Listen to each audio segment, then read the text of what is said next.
السلام عليكم ورحمة الله وبركاته. الحمد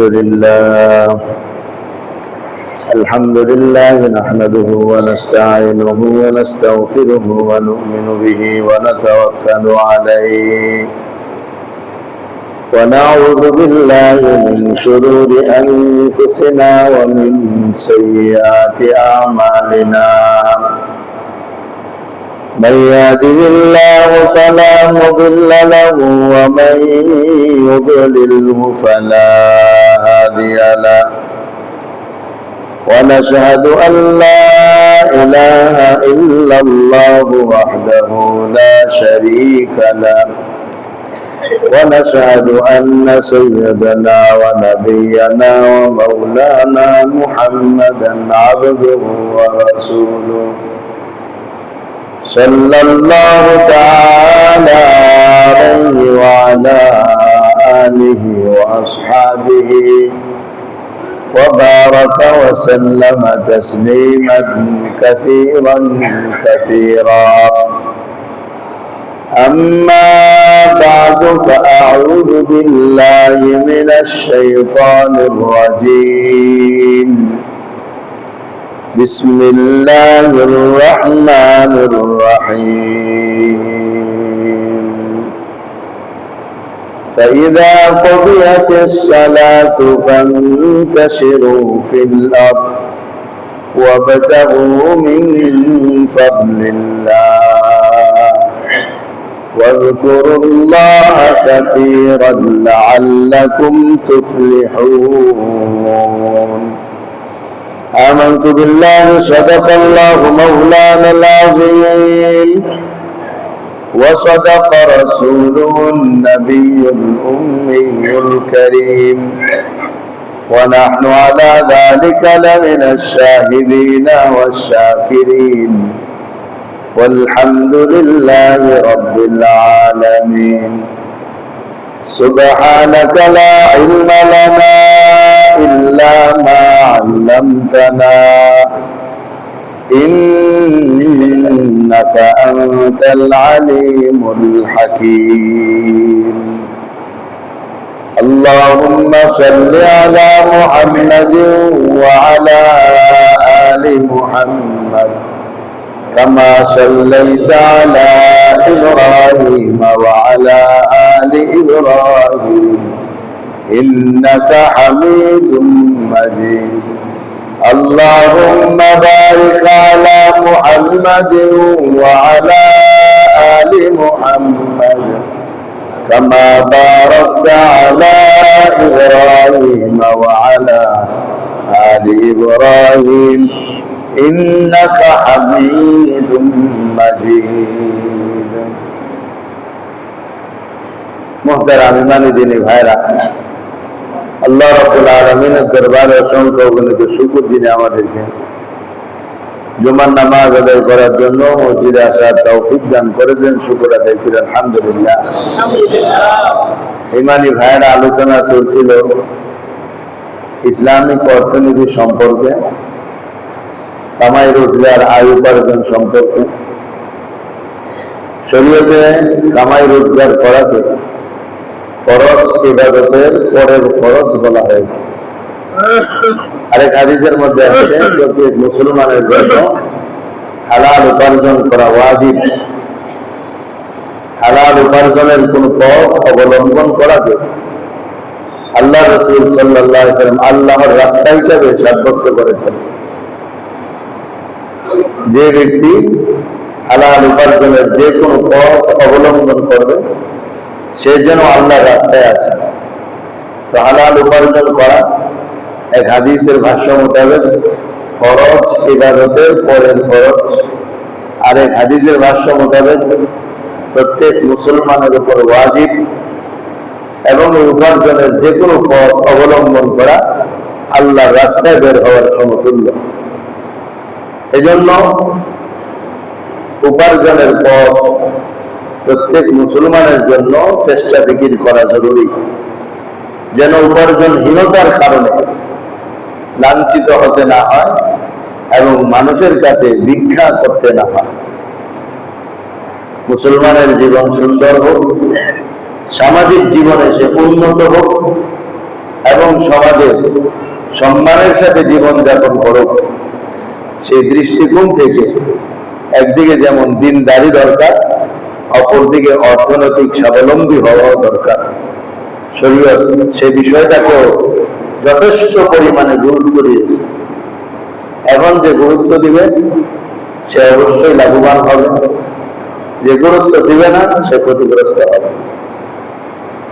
এই কারণে কোরআনুল কারীমের বিভিন্ন আয়াতে আল্লাহ তাআলা ব্যবসাকে হালাল করেছেন, সুদকে হারাম করেছেন এবং নবীজির পবিত্র জবানের মাধ্যমে কিভাবে উপার্জন গুলো করতে হবে তার বিস্তারিত আলোচনা আল্লাহ নবীর পবিত্র জবানের মাধ্যমে আল্লাহ তাআলা আমাদেরকে জানায় দিয়েছেন। আমরা ফির আলোচনা করেছিলাম কামাই রোজগারের ফজিলত সম্পর্কে। তারপর আলোচনা এসেছিল নবীগণ উপার্জনের ক্ষেত্রে কে কি ধরনের পথ ও পন্থা অবলম্বন করেছিলেন। তারপর আলোচনা এসেছিল সাহাবায়ে কেরামের উপার্জনের পথ ও পন্থা। এবং গত সপ্তাহে আলোচনা গেল আমাদের বড় বড় উলামায়ে কেরামের মধ্য থেকে কারো কারো উপার্জনের পথ ও পন্থা সম্পর্কে। আজকে আলোচনা করা হবে ইনশাআল্লাহ উপার্জনের মূলনীতি সম্পর্কে, যেটা আমাদের প্রত্যেকের জানা থাকা দরকার। উপার্জনের মূলনীতি, আমরা যে উপার্জন করব, কামাই রোজগার করব, এটা ইসলামে কিছু মূলনীতি বলে দেওয়া হয়েছে। মূলনীতি, নীতিমালা। এই নীতিমালার আলোকে হলে হালাল, এর বাইরে গেলে হারাম। এই আলোকে হলে আল্লাহর কাছে পছন্দনীয় হয়ে ইবাদতে গণ্য হবে, এর বাইরে গেলে এটা ইবাদতে গণ্য হবে না, বরং গুনাহের কাজের মতো হয়ে থাকবে। এই নীতিমালার আলোকে যদি হয় তাহলে সেটা আল্লাহর রাস্তা, আর এই নীতিমালার বিপরীত যদি হয় তাহলে সেটা শয়তানের রাস্তা। কারণ রাস্তা দুইটাই আছে জগতে, 3 নম্বর কোনো রাস্তা নেই, হয় আল্লাহর রাস্তা নয় শয়তানের রাস্তা। উপার্জনের মূলনীতিগুলোতে আলোচনা করার আগে আমরা এটা বুঝি, সাধারণত উপার্জনগুলো 2 ধরনেরই হয়, হয় ব্যবসা বাণিজ্য করে আর নয় চাকরি বাকরি করে। এই 2 শ্রেণীতেই সাধারণত উপার্জন হয়।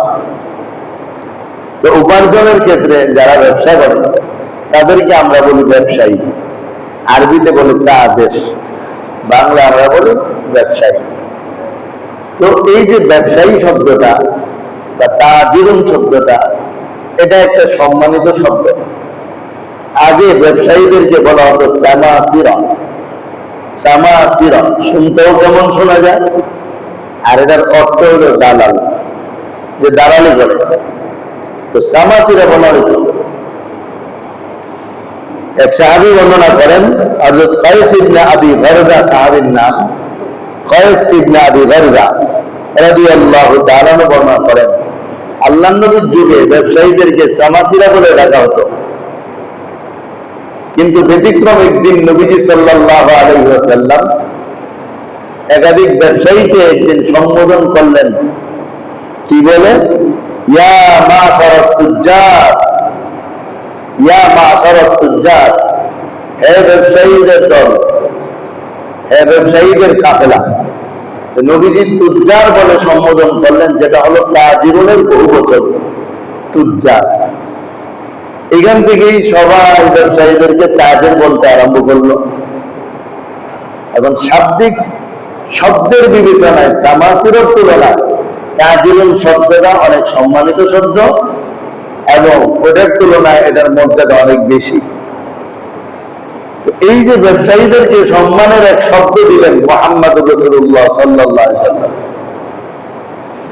এরপরে কি বললেন? বললেন ইন্নাল বাইআ ইয়াহদুরুল লাগবু ওয়াল হালফু ফাশুবুহু বিসসাদকা। এই ব্যবসায়ীরা শোনো, নিশ্চয়ই ব্যবসা বাণিজ্যের ভিতরে অহেতুক কথাবার্তা হয় এবং মিথ্যা কসম হয়। ব্যবসা করতে গিয়ে অজমের কথা বলে, যেটা না বললেও চলতো।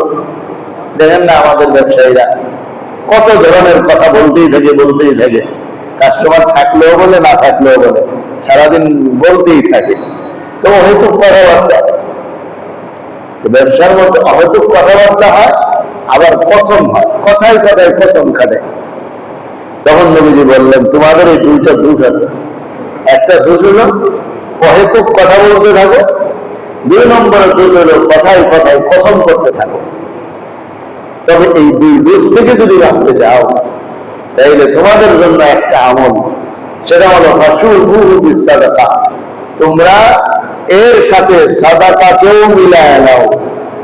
একদিকে যখন অহেতুক কথা বলতেছো, আরেক দিকে কসমও করতেছো, আরেক দিক দিয়ে আল্লাহর রাস্তায় সদকাও করতে থাকো। তাইলে সাদাকার মাধ্যমে যে অর্জনটা হবে, ওই 2 কারণে যে ক্ষতি হচ্ছে সেটা পুষায় দেওয়া যাবে। দোষ 2টা, বাঁচার পথ দিয়ে দিচ্ছেন একটা, যে সাদাকা চালাইতে থাকে। এই জন্য ব্যবসায়ীরা যেন বেশি বেশি সাদাকা করে।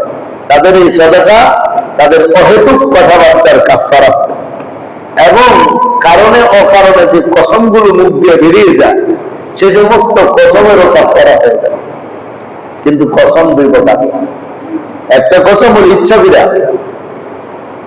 মিথ্যা কথাকে সত্য প্রমাণিত করার জন্য ইচ্ছা করে খাওয়া। আরেকটা হলো কথায় কথায় বেরিয়ে যাওয়া। এটা আমাদের দেশের মানুষের খুব কম, আরব দেশের মানুষের বেশি। আপনারা যারা হজে উমরা সফরে গেছেন, দেখবেন আরে ওয়াল্লাহ ওয়াল্লাহ হাজি, ওয়াল্লাহ তাল্লাহ বিল্লাহ, ওয়াল্লাহ তাল্লাহ, ওয়াল্লাহ মানে আল্লাহর কসম। তো ওনাদের মুখের ভাষাই হয়ে গেছে ওয়াল্লাহ ওয়াল্লাহ ওয়াল্লাহ হাজি, আল্লাহর কসম, আল্লাহর কসম। আমাদের আবার এটা নাই। আমাদের এখানে মানুষ কসম করলে ইচ্ছা করে, মজবুত করে, টাইট করে কসম করে।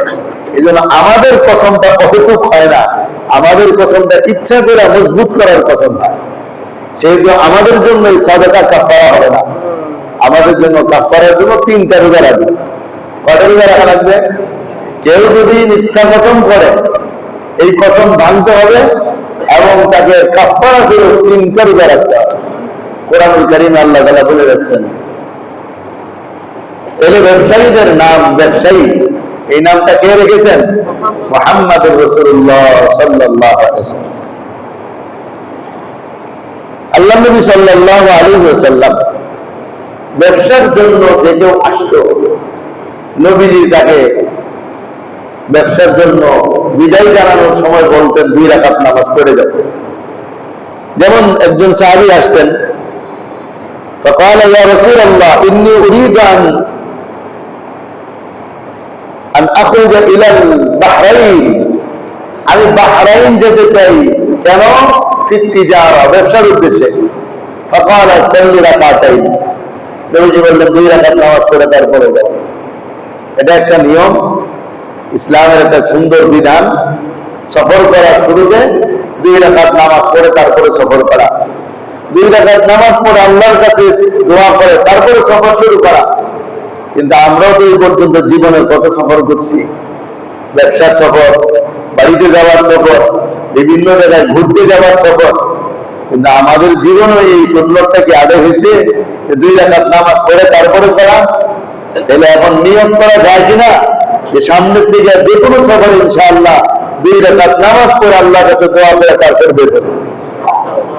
আমরা যে গাফেলা উদাসীন হমুলটা আল্লাহ ভালো পেয়ে যান। এই জন্য হজের সফরের শুরুতে উমরার জন্য 2 রাকাত নামাজ ফিক্সড করে দেওয়া হয়েছে, যে 2 রাকাত নামাজ পড়তেই হবে, এরপরে উমরার নিয়ত করা লাগবে, হজের নিয়ত করা লাগবে। তো এই জন্য তো এখানে ফিক্সড করে দেওয়া হয়েছে যে পড়াই লাগবে। এই জন্য আমরা এটা আমল বানায় নেই। ব্যবসা করতে যাচ্ছে, তো আল্লাহ নবী তাকে নামাজে দাঁড় করায় দিতেছেন। সে নামাজে দাঁড়ায় আল্লাহর কাছে বলতে থাকবে যে আল্লাহ আমার সফরকে কামিয়াব করেন, আমার সফরকে লাভজনক করেন, আমার সফরকে নিরাপদ করেন। এই যে সে সাধারণভাবে আমরা দেখি কি ব্যবসায়ী বিদেশ যাচ্ছে, বড় ব্যবসা করবে, অনেক টাকা পয়সা আনবে, অনেক দুনিয়া জমবে, কিন্তু নবীজি সাল্লাল্লাহু আলাইহি সাল্লাম তার চিন্তাটাকে আখিরাত বানায় দিলেন। 2 রাকাত নামাজের মাধ্যমে তার চিন্তাটাকে আখিরাত বানায় দিলেন। আমরাও যদি এরকম ফিকির করি, আমাদের চিন্তা চেতনাও আখিরাত বলে যাবে ইনশাআল্লাহ। তো ব্যবসা করতে গেলে মানুষ মার্কেটে যাবে, দোকানে যাবে, বাজারে যাবে। বাজারে যাওয়া, বাজার এমন জায়গা, হাদিস শরীফের মধ্যে আছে আহাব্বুল বিলাদি ইলাল্লাহি মাসাজিদুহা। পৃথিবীর মধ্যে যত জায়গা আছে সব জায়গার মধ্যে আল্লাহর কাছে সবচেয়ে পছন্দনীয় জায়গা হলো মসজিদ। কোন জায়গা ভাই? মসজিদ আল্লাহর কাছে সবচেয়ে পছন্দনীয় জায়গা, এটা সবচেয়ে পছন্দনীয় জায়গা। আর সবচেয়ে অপছন্দনীয় জায়গা কোনটা? ওয়াবগাযুল বিলাদি ইলাল্লাহি তাআলা আসওয়াকুহা। আর সবচেয়ে অপছন্দের জায়গা হলো বাজার। তো পছন্দের জায়গা হলো মসজিদ, আর আল্লাহর কাছে সবচেয়ে অপছন্দের জায়গা হলো।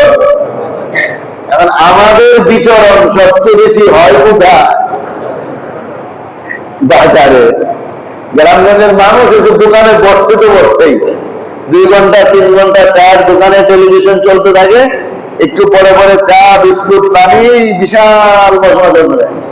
আসরের পর থেকে মাগরিব পর্যন্ত বসবা, মাগরিবের দিকে এসার পরে, এসারের পরেও আর 1-1.5 ঘন্টা থেকে এরপরে আস্তে আস্তে বাড়িতে। শহরে এটা কম হয়, গ্রামে এটা সবচেয়ে বেশি।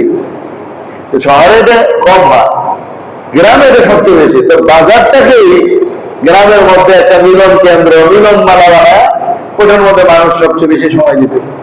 আর আমাদের লোকজনও তো বাজারে, হ্যাঁ, একজন ব্যবসায়ী ব্যবসা করার জন্য বাজারে থাকে, এটা তার কর্মস্থল। সে চাইলে এটাকে তার ইবাদতের জায়গা বানাইতে পারে। আর একজন কাস্টমারের জায়গাতে বাজার না, যতটুকু প্রয়োজন ততটুকু বাজারে থাকবে, এরপরে সে চলে আসবে। কিন্তু বাজারে গিয়ে আড্ডা, বাজারে গিয়ে চলা, বাজারে গিয়ে বসে থাকা, কেন বাজারটাকে আল্লাহর কাছে সবচেয়ে নিকৃষ্ট জায়গা বলা হলো? কারণ মসজিদ কেন সর্বোচ্চ জায়গা? মসজিদে আসলে কেউ যদি বসেও থাকে তবু সে আল্লাহ স্মরণে বসে দিচ্ছে, অন্য কোনো স্মরণে না। মসজিদে আসছে আল্লাহ স্মরণেই বসে বসে জিমাইতেছে, তারপরেও তার নামে সব লেখা হয় মসজিদে বসে। পক্ষান্তরে বাজারে গেলে আল্লাহ স্মরণ হয়, বাজারে আল্লাহ স্মরণ। মাছ বাজারে গেলে মাছের দাম, ওই বাজারে গেলে ওই বিষয়, যেই বাজারে যাবে ওই বিষয় চলতে থাকবে। স্মরণ করা আল্লাহকে ওইখানে কঠিন হয়ে যায়, আর মসজিদে আল্লাহকে স্মরণ করা সহজ হয়ে যায়। এই জন্য মসজিদুল আল্লাহর ঘর, ওই জায়গাটা আল্লাহর প্রিয়। বাজার হলো আল্লাহর কাছে সবচেয়ে নিকৃষ্টতম জায়গা, কারণ বাজারের মধ্যে মানুষের ব্রেন, মানুষের জেহেন, মানুষের চিন্তা বিক্ষিপ্ত হয়ে থাকে। এই জন্য বাজারে গিয়ে যদি কেউ আল্লাহর জিকির করে, আল্লাহকে স্মরণ করে, তাইলে তার জন্য আছে অপুরন্ত স্বভাব, বিশাল স্বভাবের কথা হাদিস শরীফের মধ্যে আছে। এর মধ্যে একটা দোয়ার কথা হাদিসে আছে। আলহামদুলিল্লাহ, দোয়াটা আমি আপনাদের জন্য ফটোকপি করে নিয়ে আসছি। নামাজের পরে 4 রাকাত সুন্নতের পরে যাদের দরকার মনে করে গেট থেকে দোয়া আপনারা নিয়ে যাবেন। এটা হলো বাজারে গিয়ে যায় বাজারে প্রবেশের দোয়া এবং 4 লাভ, বাজারে যাওয়ার দোয়া এবং 4 লাভ। কি লাভ হয় দেখেন, হুজুর সাল্লাল্লাহু আলাইহি ওয়াসাল্লাম ইরশাদ করেন, যে ব্যক্তি বাজারে গিয়ে দোয়াটা করবে, দোয়াটা পরে পড়ি আমরা, কি হবে? কাতাবাল্লাহু লাহু আলফা আলফি হাসানাতিন, আল্লাহ তাআলা তার আমল নামায় 10 লক্ষ সওয়াব লিখে দিবেন। ওয়া মাহা আনহু আলফা আলফি সাইয়্যাতিন, এবং তার 10 লক্ষ গুনাহ এবং গুনাহ আল্লাহ তাআলা মাফ করে দিবেন। ওয়া রাফা'a লাহু আলফা আলফি দারাজাতিন, এবং তার জন্য 10 লক্ষ গুণ মর্যাদা বৃদ্ধি করে দিবেন। এই হাদিস তিরমিজি শরীফের মধ্যে বর্ণিত হয়েছে 3427 নম্বর। তো এবার এই দোয়াটা আমাদের সবার মুখস্থ করা দরকার না? তাই বাজারে কে না যায় বলুন তো? সবাই বাজারে যায়। এখন বলেন সবাইকে চক বাজারে যাওয়া লাগবে? আজিমপুরের বাজারে তো আছে, আপনার দোকানটাই তো বাজার। আপনি যদি ঘরের থেকে নাই বা নিচে আসবেন, দোকানে আসবেন, এটা তো এখন বাজার। মানে দোকানে তো সব পাওয়া যায়, তাহলে বাজারের মতোই। এখন যদি আপনি বাজার মানে দোকানের সামনে এসে এই দোয়াটা পাঠ করেন, তাইলে আপনার জন্য 3 ধাপের সওয়াব লেখা হয়। 10 লক্ষ সওয়াব, 10 লক্ষ গুনাহ এবং 10 লক্ষ মর্যাদা বৃদ্ধি হয়ে যাবে শুধুমাত্র এই দোয়াটা দোকানে কোনো কিছু কিনতে এসে পাঠ করার মাধ্যমে। এরকম দোয়াটা আমাদের মুখস্থ করা দরকার না। আর দোয়াটা কি একেবারে সহজ, মিলায় মিলায় পড়া লাগবে। আপনি আমার সাথে পড়েন, লা ইলাহা ইল্লাল্লাহ ওয়াহদাহু লা শারীকা লাহু লাহুল মুলকু ওয়া লাহুল হামদু ইউহয়ী ওয়া ইউমীতু ওয়া হুয়া হাইয়্যুন লা ইয়ামুতু বিয়াদিহিল খায়র ওয়া হুয়া আলা কুল্লি শাইইন কাদির। মোটামুটি সবটাই কিন্তু সহজ, শুধু মিলায় রাখতে হবে যে এটার উপরে এটা, এটার উপরে এটা। এই জন্য কাগজে ফটোকপি করা আছে, নামাজের পরে ইনশাআল্লাহ আপনি নিয়ে যাবেন, প্রয়োজনে লেমিনেটিং করে বাসার মধ্যে দরজার মধ্যে এমন ভাবে লাগাই রাখবেন যেন বাজারে এটা সামনে পড়ে। আর ওখানে বারবার করে মুখস্থ করে রাখলে ইনশাআল্লাহ আমল করতে সহজ হবে। আল্লাহ আমাদের সবাইকে আমল করার তৌফিক দান করে। এই দোয়াটা বললে কি লাভ হবে? 10 লক্ষ সওয়াব আমলনামায় দেওয়া হবে, 10 লক্ষ গুনাহ মাফ করে দেওয়া হবে এবং 10 লক্ষ মর্যাদা বৃদ্ধি করে দেওয়া হবে।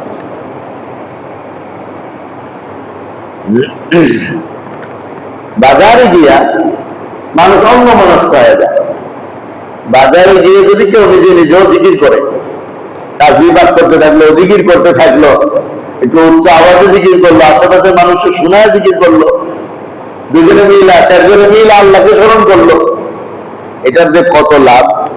বাইহাকি শুআবুল ঈমানের মধ্যে হাদিস আসছে যে আল্লাহ নবী সাল্লাল্লাহু আলাইহি ওয়াসাল্লাম ইরশাদ করেন, ওয়া যাকিরুল্লাহ ফিল গাফিলিন কাল মুকাতিল ফিল ফারিন। গাফিল মানে উদাসীন মানুষদের মধ্যে যে ব্যক্তি আল্লাহকে স্মরণ করে তার দৃষ্টান্ত হলো যে ব্যক্তি যুদ্ধের ময়দান থেকে পলায়ন করে গেছে সব, আর সে একাই আল্লাহর পথে যুদ্ধ করতেছে। সবাই ভাবছে যুদ্ধ করবে না কেউ, এখন একজন এসে কি করতেছে? শত্রুর বিরুদ্ধে যুদ্ধ করতেছে। বলে সবাই গাফিল হয়ে গেছে, একজন আল্লাহর নামে জিকির করতেছে। আল্লাহ নবী বলেন সে তো ওই পালাতক মানুষের ভিতরে একাই যোদ্ধার মতো যে যুদ্ধ করতেছে। কত বড় একটা কাজ আল্লাহ জিকির করাটা। ওয়াযাকিরুল্লাহ ফিস-সুর লাহু বিকুল্লি শারাতিন ইয়াওমা ইয়ালকাল্লাহ লাহু বিকুল্লি শারাতিন নূরুন ইয়াওমা ইয়ালকাল্লাহ। আর যে ব্যক্তি বাজারে গিয়ে আল্লাহর জিকির করে, সুবহানাল্লাহ সুবহানাল্লাহ পড়ে, আল্লাহু আকবার পড়ে, লা ইলাহা ইল্লাল্লাহ পড়ে, কাউকে দেখা হয়েছে আসসালামু আলাইকুম ভাই কেমন আছেন, সে উত্তর দেয় আলহামদুলিল্লাহ ভালো আছি। এই যে আল্লাহর স্মরণটা তার কথার মধ্যে থাকলো, তো এর মধ্যে যে জিকিরের মধ্যে কাটায় দেবে। আল্লাহ নবী আরেক হাদিসের মধ্যে বলেন এই কথা, তার জন্য শরীরে যতটা পশম আছে কিয়ামতের দিন আল্লাহ তার জন্য ততটা নূরের ব্যবস্থা করে দেবে। নূর দিয়ে আমরা আসরের ময়দানে কি করব? পুলসেরাত তারুতে আলো লাগবে, পুলসেরাত আলো ছাড়া কেউ পারতে পারবে। আমল অনুযায়ী তাকে নূর দেওয়া হবে পুলসেরাতের। এই জন্য আরেক হাদিসের মধ্যে আসছে, দুই সাহাবী মার্কেটে গেছে, বাজারে গেছে, বাজারে গিয়ে একজন আরেকজনকে বলতেছে, ভাই দেখেন তো সবাই কিভাবে আল্লাহকে ভুলে বসে আছে, চলেন আমরা কতক্ষণ আল্লাহ স্মরণ করি। তোমরা দুজন আল্লাহকে খুব স্মরণ করছে বাজারের মধ্যে। কিছুদিন পরে একজন মারা গেছে, যিনি জীবিত ছিলেন ইনি ওনাকে স্বপ্ন দেখছেন। জিজ্ঞেস করলেন যে ভাই আল্লাহ আপনার সাথে কি লেনদেন, কি মুআমালা করলো, কি ফায়সালা হলো আপনার? ও ভাই আপনার সাথে যে সেদিন বাজারে আল্লাহ জিকির করছিলাম, ওই জিকিরের কারণে আল্লাহ আমাকে মাফ করে দিয়েছে। একটা হলো জিকিরের দাম সবসময় বেশি, আবার বাজারে গিয়ে জিকির করার দাম আরো বেশি। কারণ বাজারে মানুষ আল্লাহকে ভুলে থাকে, দোকানের মধ্যে গান লাগাইয়া রাখছে, কিছু বলার নাই তো, ওর দোকান ওর যা মনে চায় দেখা যাবে। আপনার কি দোকানে মেয়ে বসায় রাখছে, কিছু বলার নাই, ওনার দোকান ওনার ইচ্ছা, আপনার বলার কি? তো মানুষ আল্লাহকে কিভাবে মনে রাখবে? এই জন্য বাজারে গিয়ে আল্লাহকে স্মরণ করলে, বাজারে গিয়ে আল্লাহর নাম জোরে উচ্চারণ করা অনেক বড় সওয়াবের কাজ। সাহাবাদের মধ্যে এই সমস্ত হাদিসের কারণে এরকম পরিবেশ তৈরি হতো, সাহাবাইরা বাজারে গিয়ে জোরে জোরে আল্লাহু আকবারের তাকবীর দিতেন। একজনের তাকবীর শুনে সবাই বলতেন আল্লাহু আকবার আল্লাহু আকবার আল্লাহু আকবার, ধ্বনি চলতে থাকতো আল্লাহু আকবারের। আর আমরা তো এরকম মানুষ, রাস্তায় যদি কেউ কেমন আছেন আলহামদুলিল্লাহ ভালো আছি বলতে লজ্জা পেল,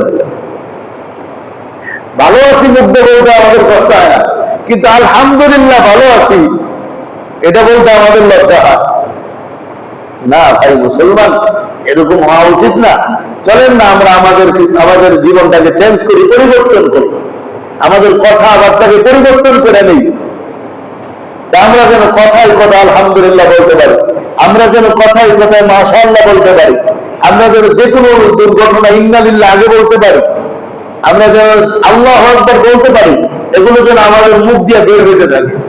আমাদের হাতে তাসবিহ থাকুক না, একটা তাসবিহ হাতে থাকলে অসুবিধা কি? সেটা তো আমাদেরকে জিকিরের কথা মনে করা দেবে। মাথার মধ্যে টুপি রাখলে অসুবিধা কি? সেটা তো আমাদের মুসলমানিত্বের পরিচয়টাকে দেখাবে। অনেক সময় অনেক হোটেলে দেখি মাথার মধ্যে একটা জালি করে রাখে, দেখছেন না? জালি করে রাখে না? তারপরে ডাক্তারদের এখানে নার্সরা মাথার মধ্যে একটা জালি করে রাখে, আবার কি শক্ত একটা কেমন কেমন যেন একটা টুপির মতো বানায় রাখে। ওটা দেখে কেউ কোনোদিন ভাবছেন কিছু? আমার মনে তখন এই আফসোসটা আছে, হ্যাঁ মুহাম্মদুর রাসূলুল্লাহ সাল্লাল্লাহু আলাইহি ওয়াসাল্লাম সুন্নাত টুপি ফলাইছে, এই জন্য বিধর্মীরা মাথার মধ্যে আরেকটা চাপায়া দিছে।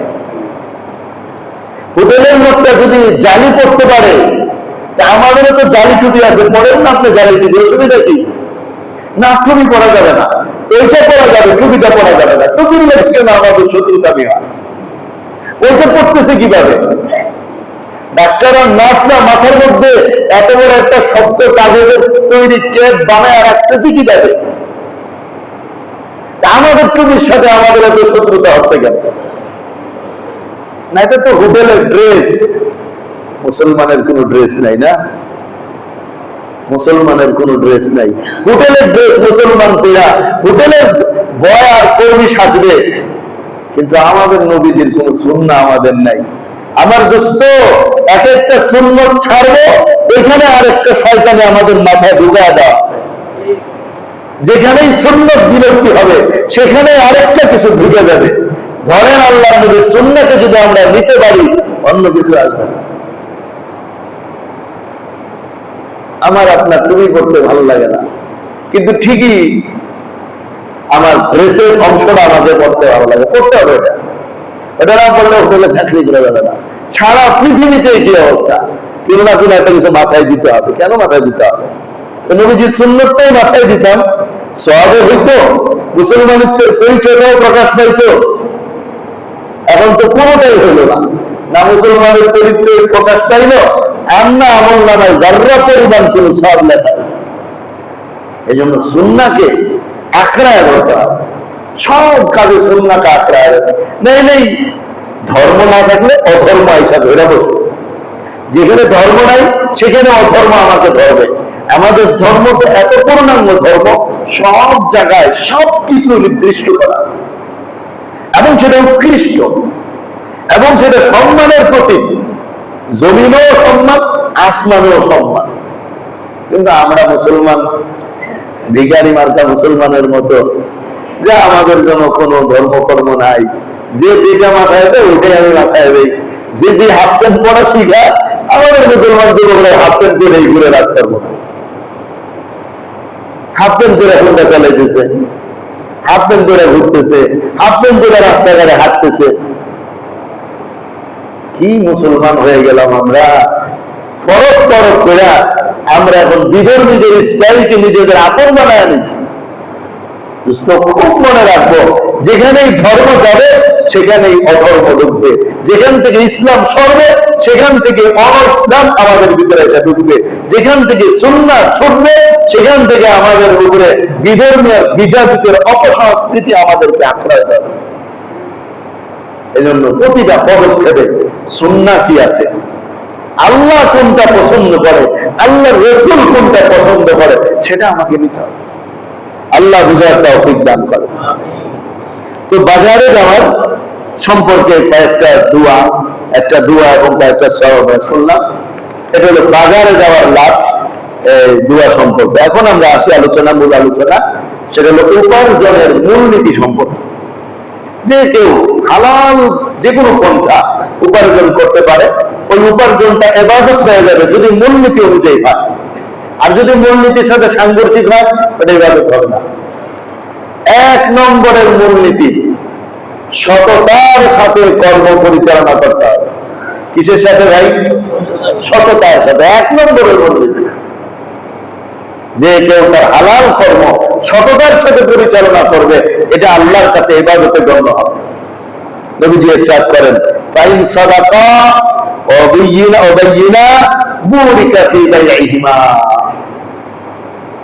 এরা দুই ব্যবসায়ী সম্পর্কে নবীজি বলছেন, এরা যদি সত্য কথা বলে আর এদের পণ্যের দোষ গুণ বলে দেয়, তাইলে তাদের ব্যবসার মধ্যে বরকত দেওয়া। ব্যবসায় যদি সত্য কথা বলে এবং দোষ গুণ বলে দেয়, তাইলে ব্যবসার মধ্যে বরকত দেওয়া হবে। 2 নম্বর, মিথ্যা, ধোঁকা ও প্রতারণা থেকে বাঁচতে হবে। মিথ্যাও বলা যাবে না, ধোঁকাও দেওয়া যাবে না, প্রতারণাও করা যাবে না। নবীজি ইরশাদ করেন, ওয়াইন কাতামা ওয়া কাযাবা মুহিকাত বারাকাতু বাইইহিমা। বুখারী শরীফ 2079 নম্বর হাদিস, দুটো একই হাদিস। যদি তারা মিথ্যা কথা বলে, কাতামা দোষ গোপন করে, চুরি করে দিয়ে দিছে, লুকায় দিয়ে দিছে, গোপন করা মন্দ জিনিস ধরায় দিছে, মুহিকাত বারাকাতু বাইইহিমা, তাদের ব্যবসার বরকত নষ্ট হয়, বরকত হবে না। টাকা বেশি হইতে পারে, কিন্তু ওই টাকা কোনো কাজে আসবে না। এমন পেরেশানি তৈরি হবে ঘরের মধ্যে, সব শেষ, আরো ঋণ, আরো পেরেশানি। দেখতেছি অনেক আসতেছে, কিন্তু ঠিক আছে সব তো জায়গা, কেন জায়গা? বরকত নাই, এটার নাম হলো বরকত। তাহলে 1 নম্বরের মূলনীতি, সততার সাথে চলতে হবে, যেটাই করবো সত্য। আমরা যদি আমাদের সমাজের বাজারের দিকে তাকাই, 1 নম্বরের মূলনীতি বাজার থেকে আউট। এমনকি বলে হুজুর এখন সততার সাথে ব্যবসা করা যাবে? এখন সততার সাথে ব্যবসা করা যাবে না। শপিং ব্যাগের মধ্যে লেখা থাকে সততাই মূলধন, কাজে করতে দেখা যায় মিথ্যাই মূলধন হয়ে গেছে। আমাদের বাজার হয়ে গেছে এরকম, কত বাজার এরকম হয়ে গেছে। মুসলিম ব্যবসায়ী এরকম হবে না। মুসলিম ব্যবসায়ী সে যদি আখিরাতের জন্য করে, আর ব্যবসাকে যদি ইবাদত বানাইতে চায়, এই ব্যবসার মাধ্যমে যদি তিনি আল্লাহর ওলি হতে চান, এই ব্যবসা দিয়ে যদি তিনি জান্নাতে যেতে চান, তাইলে তাকে যুগের উল্টা গিয়া নবীজির সুন্নাত আঁকড়ে রাখতে হবে। আপনি বলবেন লস হবে, আল্লাহর কসম লস হবে না। এটা আল্লাহর ওয়াদা, আল্লাহর রাসূলের ওয়াদা, লস হবে না ইনশাআল্লাহ। হ্যাঁ, পরীক্ষা হতে পারে 2-1 বার, দেখি সত্যবাদী কিনা। নবীজির সুন্নাহ অনুসরণ করতে আসছে, আল্লাহ পরীক্ষা করতে পারেন, ধাক্কা দিতে পারেন ব্যবসার মধ্যে, মনে হয় যে সব চলে দিব, কিন্তু আবার আস্তে আস্তে সব উঠে যাবে, অসুবিধা নাই। 3 নম্বর, মাপে ওজনে কম না দেওয়া। মাপে ওজনে সময়ে, 3টা একসাথে বলবো, মাপে ওজনে সময়ে কম না দেওয়া। মাপে কম দেওয়া যাবে না, একদম 1 কেজি তো 1 কেজি দিতে হবে, এর মধ্যে যেন 1 সুতা পরিমাণ কম না হয়। প্রয়োজনে একটু বেশি রেট, 2 গ্রাম 4 গ্রাম বেশি যায়, কিন্তু আধা গ্রাম কম যেন না আসে। মাপে কম দেওয়া যাবে না। ওজন মাপতে একই জিনিস, সময়ে কম দেওয়া যাবে না। আমরা যারা চাকরি করি, তা আমাদের চাকরির যে সময় ফুলটা দিতে হবে, চাকরির জায়গাকে কম দেওয়া যাবে না। যদি চাকরিতে কম দিয়ে সময়, তাহলে কিন্তু মাপে কম দেওয়া হলো। মাপে কম, 8 ঘন্টার ডিউটিতে 7.5 ঘন্টা দেওয়া হলে আধা কেজি কম হয়ে গেছে, মাপে কম হয়ে গেছে। মাপে কম দেওয়া যাবে না, ওজনে কম দেওয়া যাবে না, সময়ে কম দেওয়া যাবে না। আল্লাহ কোরআনের মধ্যে এটা বলে দিয়েছেন, ওয়াইলুল লিল মুতাফফিফিন, যারা কম দেয় মাপে ওজনে সময়ে, তাদের জন্য দুর্ভোগ আছে, দুর্ভোগ। ওয়াইলুল লিল মুতাফফিফিন আল্লাযীনা ইযা কালু আলান নাসি ইস্তাওফুন, যখন তারা অন্যের কাছ থেকে মেপে নেয় তো পুরা মেপে নেয়। ওয়া ইযা কালুহুম আও ওয়াজানুহুম ইউখসিরুন, যখন তারা মেপে দেয় অথবা ওজন করে দেয় তখন কম দেয়। মাইকা নেওয়ার সময় পুরো মাইকা দেয়, আবার দেওয়ার সময় কম দেয়। চাকরিতে সময় কম দেয়, বেতন নেওয়ার সময় পুরাটাই দেয়।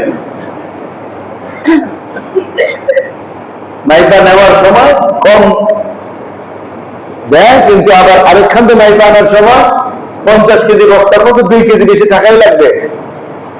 22 কেজি ক্যারেটের মধ্যে 2 কেজি বেশি থাকা লাগবে, কিন্তু ইনি যখন আবার বিক্রি করতেছেন তখন আবার একটু একটু করে কমায় দিয়া 22 কেজির 25 কেজি বানাইতেছে। কোরআন সরাসরি নিষেধ করতেছে। এবং এক জাতিকে আল্লাহ তাআলা মাপে কম দেওয়ার কারণে ধ্বংস করে দিচ্ছেন। মাপে কম দেওয়ার অপরাধটাই ছিল তাদের কুফুরির পরে বড় অপরাধ। এজন্য আমাদের নবীজি সাল্লাল্লাহু আলাইহি ওয়াসাল্লাম এক ব্যবসায়ী ব্যবসা করতেছিলেন। নবীজি বললেন, জিন ওয়ারজা, এই মিয়া মাইকা দাও, একটু বেশি দাও। কি বলছেন? মাইকা দাও, একটু বেশি দাও। এখন তো ডিজিটাল পাল্লা বেরিয়েছে, এটা একদম পুরা 1000 গ্রাম ধরা যায়, তারপর 2 গ্রাম 4 গ্রাম বেশি দিয়ে দিলে তো অসুবিধা নাই। নবীজি বলছেন, মাইকা দাও, একটু বেশি দাও। জিন ওয়ারজা, আবু দাউদ শরীফের হাদিস। সব সাহাবায়ে কেরাম এরকম ছিলেন, যারা ব্যবসা করতেন মাইকা দিতেন, একটু বেশি দিতেন। অনুমান ভিত্তিক না, যেটার যে মাপ। আগের যুগে টুকরির মাপ ছিল, তো টুকরির মাপে হবে। বাটখারার মাপ ছিল, বাটখারার মাপে হবে। ডিজিটাল পাল্লা, তো ডিজিটাল পাল্লার মাপে হবে। যে কোনো একটা মাপে যাবে, অনুমান করে না। আর যেটা অনুমানের ব্যবসা প্রচলিত, সেটা অনুমানের ব্যবসা, কিন্তু একটু বেশি দিতে বলতে হবে। দাওয়াত তবলিগের এক কারগুজারিতে শুনছিলাম, এক বাবা স্বর্ণের ব্যবসা করে, স্বর্ণের ব্যবসা। উনি একটা দোকান থেকে 4টা দোকান বানাইছে স্বর্ণের ব্যবসা দিয়া। এখন তার অভ্যাসে ছিল মেপে দিব, একটু বেশি দিব। কি বেশি দিব? চাই দেন স্বর্ণ, মাইকা দেয়, একটু বেশি দেয়। যার কারণে পুরা এলাকার ভিতরে চলে গেছে, অমুকের দোকান থেকে স্বর্ণ কিনলে একটু বেশি দেয়। এখন কোন দোকানের মানুষ যায় না, সব খালি এই দোকানে এসে ভিড় করে। যার কারণে এক দোকানদার কয় দোকান বানাইছে? 4 দোকান বানাইছে। তার সন্তান 4টা ছিল, 4টা সন্তানকে 4 দোকান দিয়েছে। এখন দেওয়ার সময় ওসিয়ত করছে, বাবা মাইকা দিবা, একটু বেশি দিবা।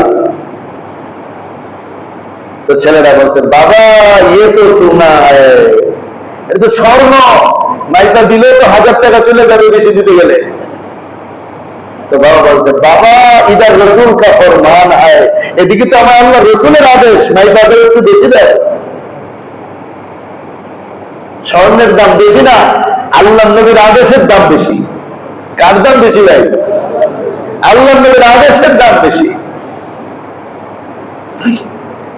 এটা যদি আমরা বুঝতাম যে আল্লাহ নবীর আদেশের দাম বেশি, দুনিয়ার কোনো কিছুর দাম বেশি না, আল্লাহ নবীর আদেশের দাম সবচাইতে বেশি, তাহলে আমাদের জীবনটাই পরিবর্তন হয়। স্বর্ণ বেশি গেলে কি হইতো? স্বর্ণের মালিকই তো দেখতেছে। চাল বেশি গেলে কি হবে? চালের মালিকই তো তাকায় আছে। কিন্তু আমাদের ব্যবসায়ীদের ভিতরে এগুলো আসতে হবে, যে আমাদের নিজেদেরকে এইভাবে পরিবর্তন করে দিতে হবে, যেন আল্লাহর হুকুমের দাম বেশি। আমার বুঝ কম, আমার আল্লাহর হুকুমের কথাই বেশি। নবীজি যেহেতু বলছেন, জিন ওয়ারজা, মাইকা দাও, একটু বাড়ায় দাও, নিশ্চয়ই এর মধ্যে আল্লাহ বরকত, এর বাইরে আল্লাহ বরকত নেই। সমান সমান দিতে গেলেও তো রিস্ক, যদি একটু কম পড়ে তৈরি তো ধরা খাবে। এই জন্য 2 গ্রাম 4 গ্রাম 5 গ্রাম 10 গ্রাম জিনিস প্রতি বেশি গেলে তো কোনো অসুবিধা নেই। বস্তার মধ্যে তো 50 কেজি চাউলে তো 50 কেজি থাকে না, একটু বাড়ায় থাকে। 25 কেজি ক্যারেটের মধ্যে তো 25 কেজি থাকে না, আর 2 কেজি বাড়ানো থাকে। তাহলে একটু বেশি দিলে তো ব্যবসায়ী কোনো লস নাই। যে বেচারা তার কাছে বস্তাটা বিক্রি করছে, সে তো কয়েক কেজি বাড়ায় দিয়ে বিক্রি করছে। আল্লাহ তাহলে মাপে ওজনের সময়ে কম না দেওয়া, মাপে ওজনের সময়ে কম না দেওয়া ইসলামের কত বড় একটা বিধান। আফসোসের আরেকটা বিষয় হলো, আমি বিভিন্ন সরকারি অফিসে ঘুরছি, তো দেখছি লেখা আছে 8টার অফিসে 8টায় আসি, 8টার অফিসে 8টায় আসি, এই জাতীয় কথা লেখা থাকে। ইসলামের নামে লেখলে কি অসুবিধা হইতো? সময় মতো না আসলে কবিরা গুনাহ হবে, এরকম একটা লেখা লিখে দিলে কি সমস্যা হইতো? না, এটা লিখবো না। মদের বিরুদ্ধে, মাদকের বিরুদ্ধে অনেক অভিযান, কিন্তু মদ খাওয়া যে ইসলামে হারাম, এটা জীবনও কেউ বলবে না। মাদকাসক্তের পুনর্বাসনে লক্ষ লক্ষ টাকা খরচ হইতেছে, কিন্তু স্কুল কলেজ ভার্সিটির সিলেবাসে কোথাও তো লেখা নাই মুসলমানদের জন্য মদ খাওয়া হারাম। এই কথাটা কোথাও লেখা নাই, কারণ এটা লেখতে তো সব আল্লাহ হয়ে যাবে। ওনাদের উদ্দেশ্য ইচ্ছা মতো খায়া সব নষ্ট হোক, এরপর আমরা জাতিকে বুঝাবো যে আমরা অনেক কিছু করি, আমরা অনেক কিছু করি। কিচ্ছু করেন না আপনারা, কিছুই করেন না। আল্লাহ আমাদের মাফ করেন, আমাদের বুঝ দান করেন। ইসলামের কথায় সূচনা থেকে এটাকে বন্ধ করা, যেটা হারাম সূচনা থেকে এটা বলা দরকার। এই দেশে সবাই মুসলমান, 90% মুসলমানের মানুষ, তো এখানে এই ইসলামের নামে কথা বললে কি অসুবিধা? না, ইসলামের নামে কথা কেউ বলবে না। ওই যে বললাম না, ইসলামের টুপি করতে শরম লাগে আমাদের, কিন্তু হোটেলে গিয়ে আবার ওটা করতে আমাদের কারোই শরম লাগে না। চাকরিতে গিয়া তার মাথার মধ্যে ওই কি কেক বানায় রাখছে, ওটা দিতে আমাদের কারো শরম লাগে না, ইসলামের টুপিটা দিতে আমাদের শরম লাগে। মুসলমান ভাই, আমাদের আল্লাহর কাছে কান্না করা দরকার যে আল্লাহ, ইসলামের লেবাস পোশাক আমার কাছে ভালো লাগায় দেন। ওটা তো দোয়া নবীজি শিখাইছেন, আল্লাহুম্মা হাব্বিব ইলাইনাল ঈমান, আল্লাহ ঈমানটাকে প্রিয় বানায় দেন। ওয়াযাইয়িনহু ফি কুলুবিনা, ঈমান দিয়ে আমার অন্তরটাকে সাজায় দেন। ওয়াকাররিহ ইলাইনাল কুফরা ওয়াল ফুসুক ওয়াল ইসয়ান, মন্দ গুনাহ পাপকে আমার কাছে ঘৃণা লাগায় দেন। নবী দোয়া শিখাইছে, আয়াত কোরআনের আয়াত এটা।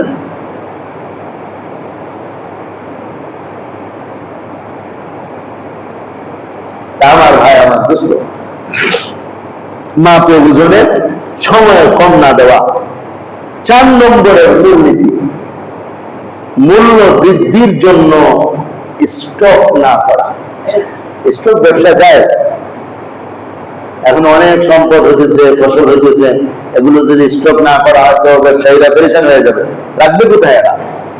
এগুলো আপনি আয়না গুদামজাত করে রাখেন, এটা সবের কাজ, কিন্তু মূল্য বৃদ্ধির নিয়মে স্টক করা যাবে না।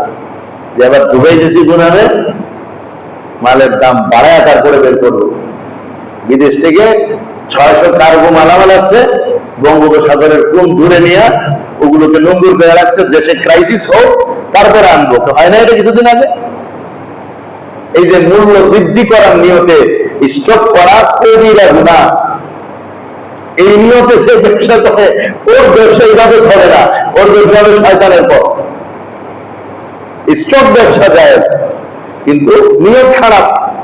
যে স্টক করছি, মানুষের দাম বাড়ো, পেঁয়াজের কেজি 400 টাকা হলে তারপর আমি গুদাম খুলবো, এর আগে বলতেছি না। মরিচের কেজি 1000 টাকা হইলে পরে আমি কোলেস্ট্রল থেকে বের করবো, এর আগে বের করছি না। এই যে একটা নিয়ম, এই নিয়ম যদি মুসলমান ব্যবসায়ীর ভিতরে আসে, তাইলে তার ব্যবসা ইবাদত হবে। স্টক ব্যবসা ভালো, কিন্তু স্টক যদি এই কারণে হয়, তাহলে এই ব্যাপারে ঘটনা আছে হাদিস শরীফের মধ্যে, সাহাবায়ে কেরামের জীবনে ঘটনা আছে। আমিরুল মুমিনিন ওমর ইবনে খাত্তাব রাদিয়াল্লাহু তাআলা খলিফা মসজিদ থেকে বের হয়েছেন, দেখেন মসজিদে নববীর সামনে বিশাল ব্যবসায়ী কাফেলা আছে, অনেক মালামাল আছে, খাদ্যদ্রব্য। আমিরুল মুমিনিন জিজ্ঞেস করলেন, এগুলো কি? লোকজন উত্তর দিলেন, এগুলো খাদ্যদ্রব্য, আমাদের জন্য আনা হয়েছে। আমিরুল মুমিনিন দোয়া করেন, বারাকাল্লাহু ফি, আল্লাহ এগুলোকে বরকত দান করেন, যারা এগুলো আনছে তার মধ্যে বরকত দান করেন। একজনের পিছন থেকে বললেন, আমিরুল মুমিনিন মাল তো বেচে না, স্টক করে রাখবো। আমিরুল মুমিনিন বলে, কে স্টক করে রাখবে? এগুলো বিক্রি করবে না কেন? ব্যবসায়ীদের মধ্যে থেকে 2 জন সামনে আসছে। একজন বিনয়ের সুরে বলছে, কি বলছে? যে আমিরুল মুমিনিন, আমরা এগুলো আমাদের টাকাটা কিনছি, আমরা আমাদের মন মতো বিক্রি করবো, এত অসুবিধা কি? বিনয়ের সুরে বলছে। আমিরুল মুমিনিন ওমর ইবনুল খাত্তাব রাদিয়াল্লাহু তাআলা আনহু তখন তাকে উত্তর দিয়ে বললেন, শুনো, আমি শুনেছি নবীজি সাল্লাল্লাহু আলাইহি ওয়াসাল্লাম ইরশাদ করেছেন, মান ইহতাকারা আলাল মুসলিমিনা তাআমাহুম দারাবাহুল্লাহু বিল জুযামি ওয়াল ইফলাস। আমি শুনছি আল্লাহ নবী বলছেন, যারা মুসলমানদের উপর তাদের খাদ্য দ্রব্যকে মূল্য বৃদ্ধির লক্ষ্যে স্টক করে রাখবে, আল্লাহ তাআলা তাদেরকে দুইটা রোগে আক্রান্ত করবেন। এক নম্বর, তাদের ক্ষতি হবে, তারা দারিদ্র হয়ে যাবে, ধনী হতে পারবে না। দুই নম্বর, এদেরকে আল্লাহ কুষ্ঠ রোগে আক্রান্ত করবেন। কুষ্ঠ রোগ, কুষ্ঠ রোগের শরীরের চামড়া চাক্কা চাক্কা হয়ে যাওয়া, চামড়া ফাইটা, ময়লা, রক্ত, যেগুলো বের হওয়া, শরীরের পুরা স্কিনটা নষ্ট হয়ে যাবে। দুইটা ক্ষতি হয়ে যাবে যারা এই কাজটা করবে। তার মুসলমানকে কষ্ট দিছে, এই জন্য আল্লাহ ফকির বানায় ছাড়বেন। আর দুই নম্বর, কুষ্ঠ রোগে আক্রান্ত করবেন। এই কথা শোনা মাত্র হযরত উসমান রাদিয়াল্লাহু তাআলা যে গোলাম ফারুক ছিলেন, একজন ব্যবসায়ী, উনি এসে বলতেছেন, আমিরুল মুমিনিন, আমি আস্তাগফিরুল্লাহ করে আল্লাহর কাছে তওবা করি, এই কাজ আর জীবনে করব না, আমি সবকিছু স্বাভাবিকভাবেই চালিয়ে নেব। আরেকজনে বলল, না, আমি বিক্রি করব না, আমি আমার মতোই থাকবো। এখানে এই ঘটনা শেষ।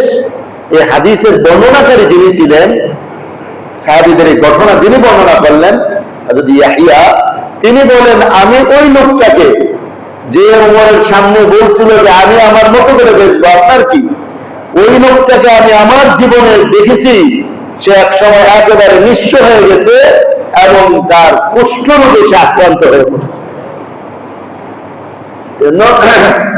মাল স্টক করা ভালো কাজ, কিন্তু মুসলমানদের মধ্যে ক্রাইসিস তৈরি করার জন্য, দাম বৃদ্ধি করার লক্ষ্যে মাল স্টক করা, এটা কবিরা গুনাহ। শুধু গুনাই না, এর বড় ক্ষতি হবে, দুইটা বড় ক্ষতি। এক, দারিদ্রতা তাকে ধরে বসবে। দুই নম্বরে হইল কুষ্ঠ রোগে আক্রান্ত হয়ে পড়বে। সাহাবায়ে কেরাম নিজ চোখে দুইটা দেখছেন, দেখে আমাদেরকে বলছেন। আমার ভাই, আমার দোস্ত, তাহলে মোটামুটি কয়েকটা ব্যবসা এবং কর্মকে ইবাদত বানানোর কয়েকটা মূলনীতি সম্পর্কে আলোচনা হয়েছে। বাকিগুলো ইনশাআল্লাহ পরে আলোচনা হবে। আল্লাহ তাআলা আমাদেরকে আমল করার তৌফিক দান করেন। ওয়া আখিরু দাওয়ানা আলহামদুলিল্লাহি রাব্বিল আলামিন।